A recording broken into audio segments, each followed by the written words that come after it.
ओम शांति। आज सुनते हैं 6 सितंबर की मुरली से दिल में छपने वाली गहराई की बातें। आज की मुरली में बाबा ने कहा, दृष्टि जैसी वृत्ति वैसी दृष्टि। हाँ, इसलिए बच्चे दृष्टि कैसी होनी चाहिए। बाबा ने श्री रामकृष्ण परमहंस, स्वामी रामकृष्ण परमहंस जी का उदाहरण दिया कि उन्होंने अपनी पत्नी को मां कहना शुरू कर दिया। उनकी दृष्टि बदल गई, मां की दृष्टि। बाबा ने कहा, देखा जाता है कोई कोई, भले वो बहुत गिरे हुए कहें, भाई बहन की भी दृष्टि में कुछ अपवित्रता आने की संभावना रहती।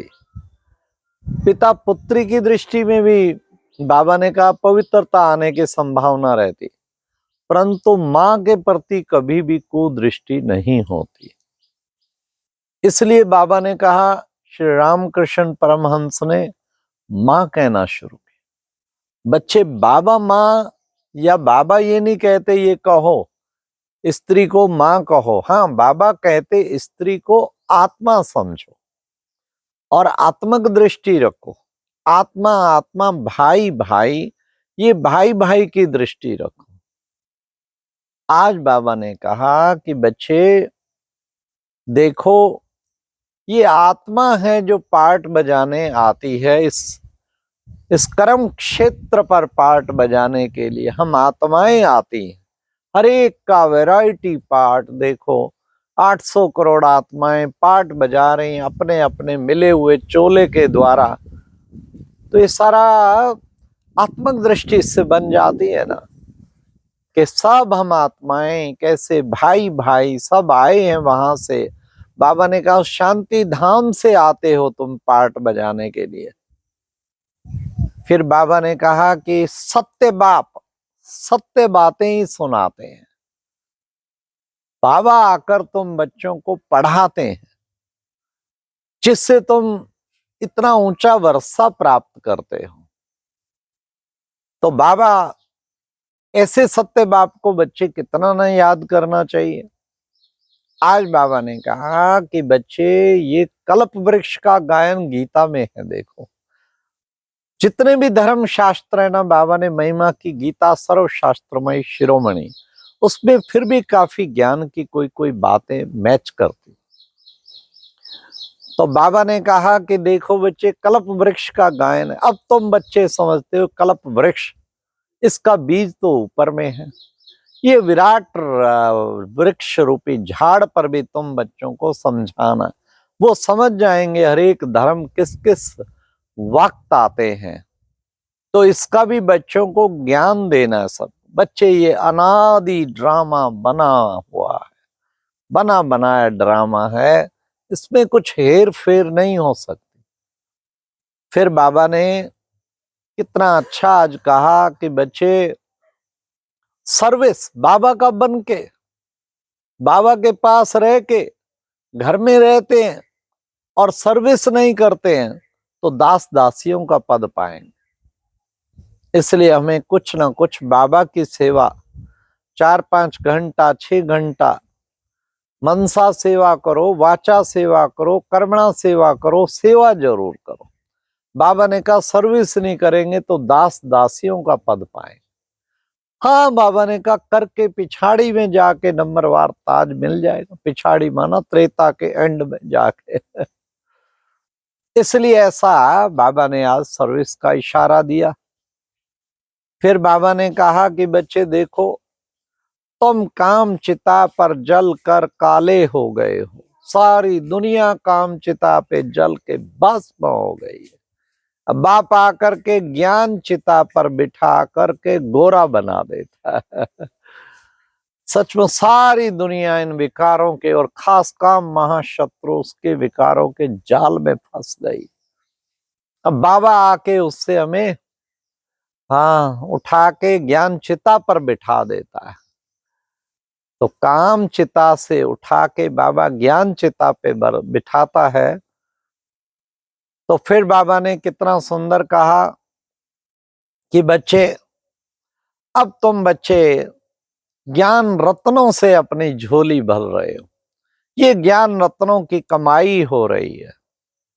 बाबा तुम बच्चों की ज्ञान रत्नों से, बाबा क्योंकि है ही ज्ञान रत्नों का सागर, इसलिए तुम बच्चों को भी अविनाशी ज्ञान रत्नों से झोली भर।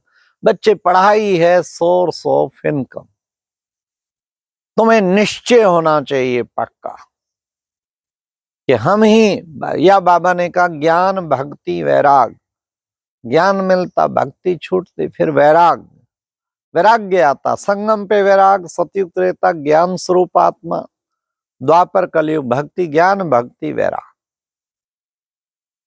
फिर बाबा ने कहा कि देखो बच्चे, तुम बच्चों को अब पवित्र रहना है, पवित्र रहने का संकल्प बाबा ने आके दिया कि बच्चे पवित्र रहना है तो तुम पवित्र दुनिया में चल पाएंगे, पवित्र नहीं रहेंगे तो पवित्र दुनिया में कैसे चल पाएंगे। इसलिए बाबा ने कहा देखो बच्चे, गाया भी जाता है ना, ज्ञान सूर्य प्रगटा अज्ञान अंधेर विनाश, ये सारे अज्ञान अंधेरे का विनाश हो जाता है जब ज्ञान सूर्य प्रकट होता है। फिर बाबा ने एक और समर्पणता वाला आज सुनाया, गाया जाता है, क्या मारो या ठुकराओ ये दीवाना दर नहीं छोड़ेगा, हम नहीं जाएंगे। कितना ऊंचा बाबा ने, इसमें समर्पणता कितनी है। बाबा तेरे बन गए है ना, कहीं तो इसे फेथफुलनेस कहते हैं। आपस में कितनी फेथफुल होना चाहिए। ये नहीं थोड़ा सा किसी ने कहा, बड़ों ने, ये लो अपनी लकटी कमरिया मैं तो चला बाबा कहते फेथफुलनेस तो नहीं ना, फेथफुलनेस होनी चाहिए। मारो या ठुकराओ ये दीवाना दर नहीं छोड़ेगा, ये बाबा हम आपको नहीं छोड़ेंगे। बाबा ने कहा शुरू शुरू में देखो बच्चे भट्ठी बननी थी, कितने आए और आके कैसे समर्पित हो गए। इसका मतलब ये नहीं है कि यहाँ बैठ जाना है। बाबा ने कहा फिर तो सन्यास हो गया। मीठे बच्चे, तुम्हें तो गृहस्थ व्यवहार में रहते कमल पुष्प समान बनना है, कमल पुष्प समान पवित्र बनना है। फिर बाबा ने कहा तुम्हें और ही जास्ती याद करना चाहिए, जितना तुम बच्चे याद करेंगे उतना तुम पावन बनते जाएंगे। इस राजयोग के द्वारा ही तुम सच्ची सच्ची कमाई जमा करते हो।